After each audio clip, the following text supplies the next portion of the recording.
मान्यवर, अरे सुनो तो, बोल बोल क्या करते हो भैया, मुझे सुनो तो।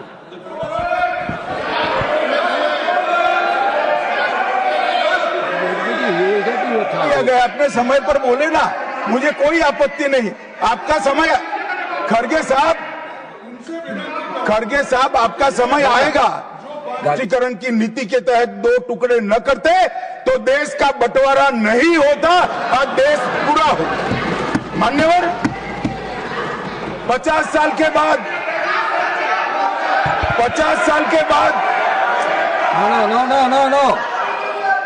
No, nothing. मान्यवर,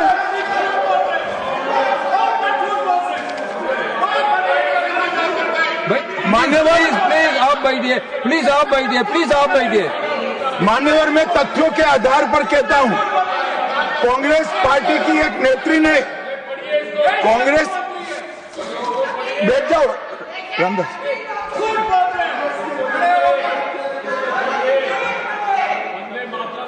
अरे दिग्विजय जी, अब नौकरी पक्की है, इस आयु में क्या कर रहे हो भैया, अब नहीं जाएगी नौकरी।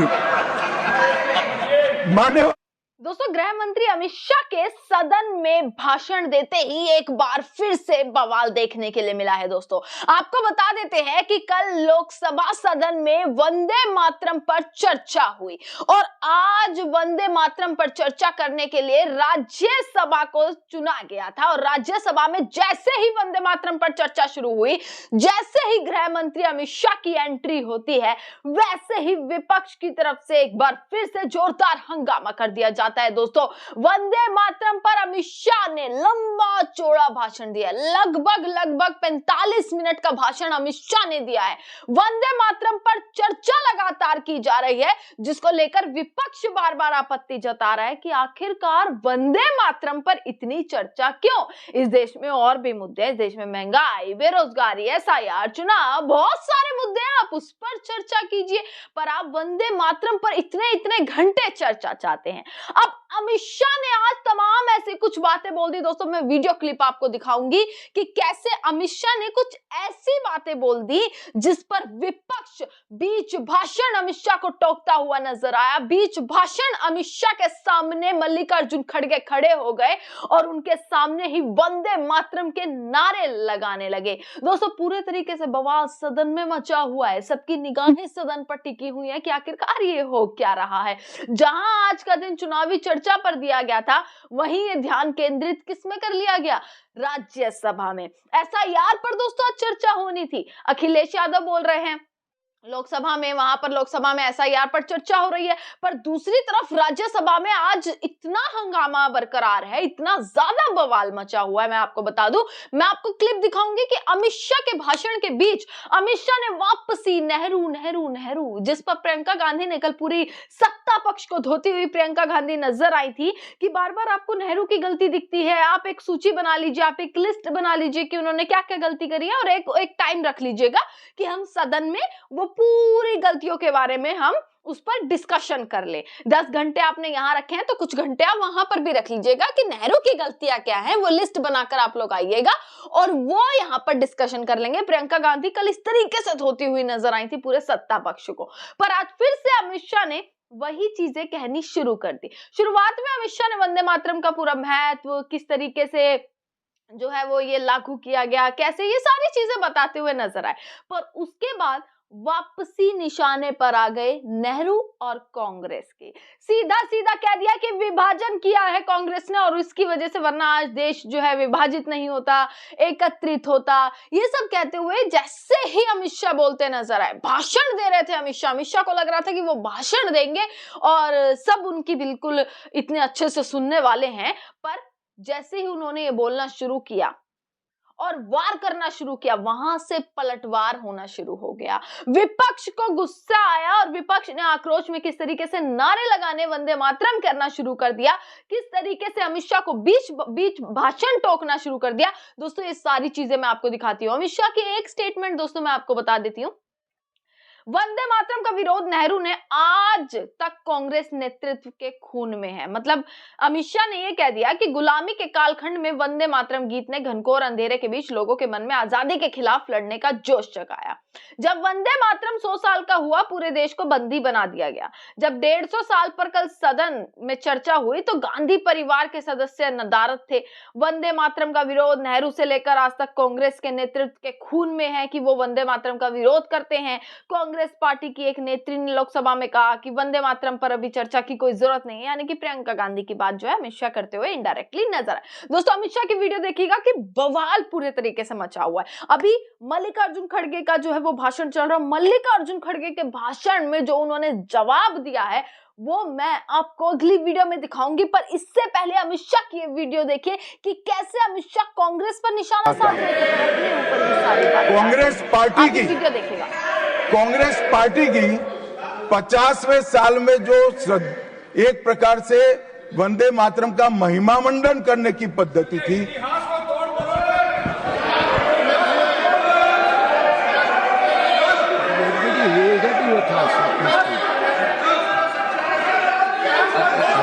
Right here, you will get your chance to speak, na?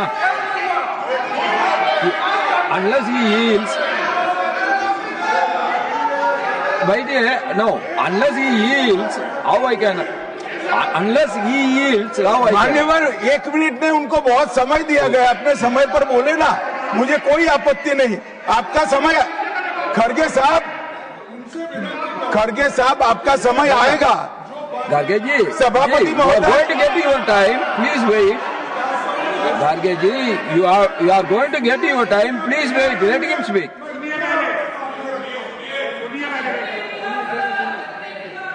मान्यवर, 50वें पड़ाव पर वंदे मातरम को सीमित कर दिया गया। वहीं से तुष्टीकरण की शुरुआत हुई और वो तुष्टीकरण जाकर देश के विभाजन में पलटा। मान्यवर, मेरे जैसे कई लोगों का मानना है, कांग्रेस पार्टी को पसंद आए ना आए, अगर वंदे मातरम के तुष्टीकरण की नीति के तहत 2 टुकड़े न करते तो देश का बंटवारा नहीं होता और देश पूरा होता। मान्यवर, 50 साल के बाद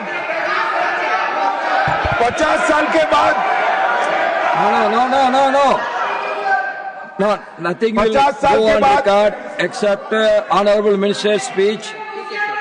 Please. मान्यवर, 50 साल के बाद वंदे मातरम 100 साल का हुआ। सबको था कि 100 साल मनाए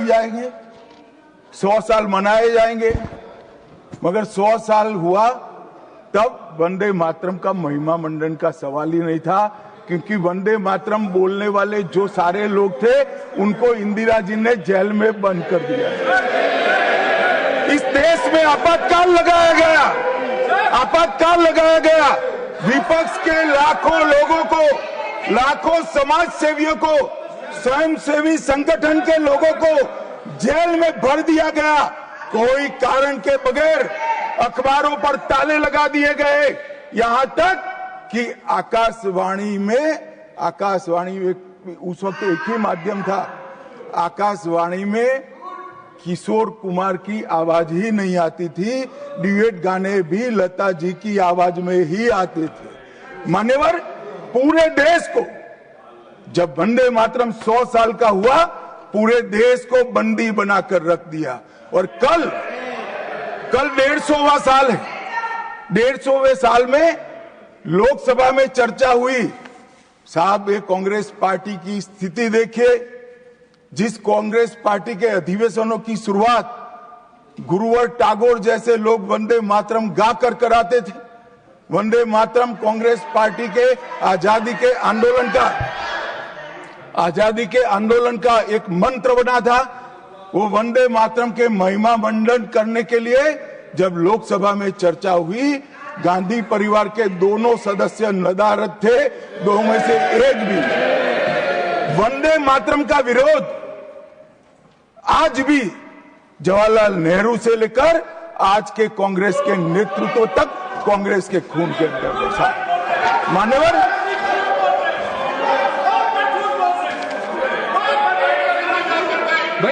मान्यवर प्लीज आप बैठिए, प्लीज आप बैठिए, प्लीज आप बैठिए। मान्यवर, मैं तथ्यों के आधार पर कहता हूं, कांग्रेस पार्टी की एक नेत्री ने कांग्रेस बैठ जाओ रामदास,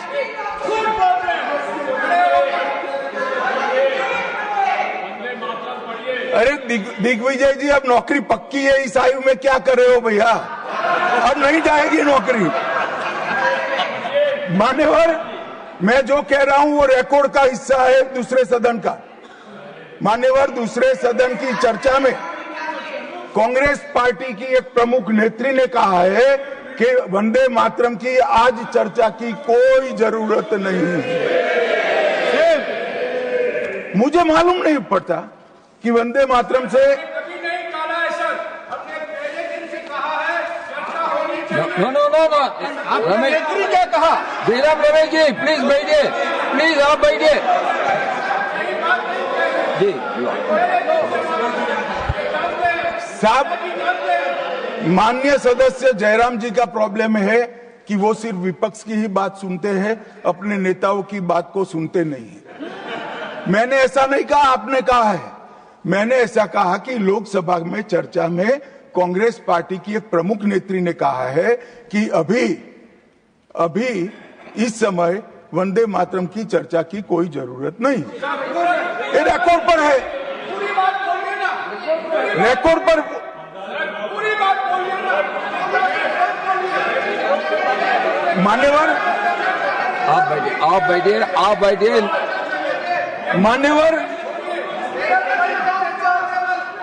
मान्यवर, जिस गीत को, जिस गान को महात्मा गांधी ने राष्ट्र की शुद्धतम आत्मा से जुड़ा हुआ गीत कहा, बिपिन चंद्र पाल ने एक राष्ट्र धर्म है जिसमें राष्ट्रभक्ति और कर्तव्य दोनों समाहित है, जिसकी अभिव्यक्ति वंदे मातरम करता है, वो वंदे मातरम का टुकड़ा करने का काम भी कांग्रेस पार्टी ने किया था। मान्यवर, अंतर्राष्ट्रीय स्तर पर भी वंदे मातरम ने हमारे आजादी के आंदोलन को गति देने का काम किया। श्याम जी कृष्ण वर्मा, मैडम भिखाजी कामा और वीर सावरकर ने जो भारत का त्रिवर्ण ध्वज निर्मित किया था, उस पर स्वर्णिम अक्षर में एक ही नाम था, वंदे मातरम। मान्यवर, बर्लिन के ओलंपिक्स में भी 1936 में गुलामी के कालखंड में भी जब हमारे हॉकी की हमारी टीम को उत्साह की जरूरत थी, प्रेरणा की जरूरत थी, कोच ने लाइन में खड़े कर भावपूर्ण तरीके से वंदे मातरम का गान किया और हम गोल्ड मेडल जीत कर आ गए। मान्यवर, भारतीय जनता पार्टी की रचना हुई तब से हमारी तो पार्टी की रचना ही सांस्कृतिक राष्ट्रवाद और ये देश अपने मूल संस्कृति के आधार पर, मूल विचारों के आधार पर चलना चाहिए, पाश्चात्य संस्कृति के आधार पर नहीं चलना चाहिए। इसीलिए हमारी पार्टी की स्थापना थी। मान्यवर, इस संसद में वंदे मातरम के गान को बंद करा दिया। अब फिर से खड़े हो जाएंगे कि नहीं आप गलत बोल रहे हो, मगर इस रिकॉर्ड है मान्यवर महोदय। 1992 में भाजपा सांसद श्री राम नाईक ने एक शॉर्ट ड्यूरेशन डिस्कशन के माध्यम से वंदे मातरम को संसद में फिर से गाने की शुरुआत करने के लिए एक मुद्दा उठाया और उस वक्त प्रतिपक्ष के नेता लाल कृष्ण आडवाणी जी ने बहुत प्रमुखता के साथ लोकसभा के स्पीकर को कहा कि इस महान सदन के अंदर वंदे मातरम का गान होना चाहिए, क्योंकि संविधान सभा ने इसको स्वीकारा है। और फिर लोकसभा ने सर्वानुमत से 1992 में वंदे मातरम के गान की शुरुआत की। मान्यवर, हम जब वंदे मातरम की गान की शुरुआत कर रहे थे, उस वक्त भी मैं नाम देना नहीं चाहता, वरना औचित्य के सवाल उठाएंगे, कुछ टेक्निकल मुद्दे उठाएंगे, मगर इंडी अलायंस के ढेर सारे लोगों ने मेरे पास नाम की सूची है, या इनको आपत्ति नहीं हो तो मैं पढ़ सकता हूं। ढेर सारे लोगों ने कहा था कि हम वंदे मातरम नहीं गाएंगे, ना बोल दिया। और मैंने मेरी आंख से देखा है, कई सारे सदस्य वंदे मातरम होता है तो वंदे मातरम के गान के पहले संसद में बैठे होते हैं तो भी खड़े होकर बाहर चले जाते हैं। मैं आपको विश्वास से कह सकता हूं मान्यवर, ये कह रहे हैं कि कांग्रेस पार्टी पर झूठे आरोप लगाए। मैं विश्वास से कह रहा हूं, भारतीय जनता पार्टी का एक भी सदस्य वंदे मातरम के गान के वक्त सम्मान के साथ खड़ा न हो, ऐसा हो ही नहीं सकता, क्योंकि वंदे मातरम के गान के प्रति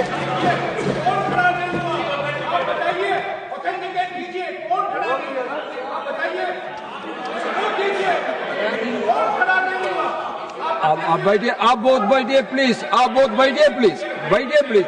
You will get your chance to speak. You can say your opinion when the turn comes to you.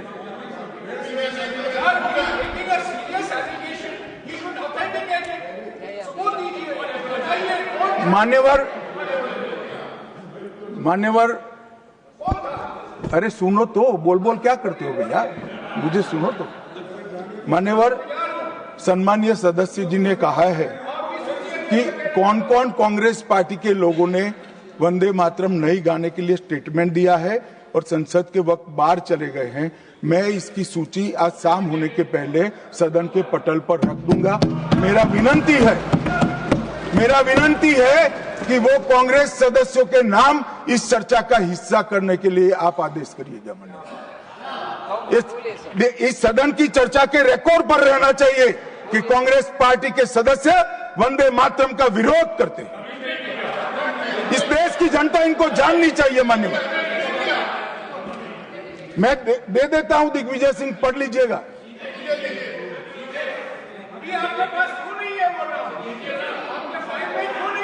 मान्यवर,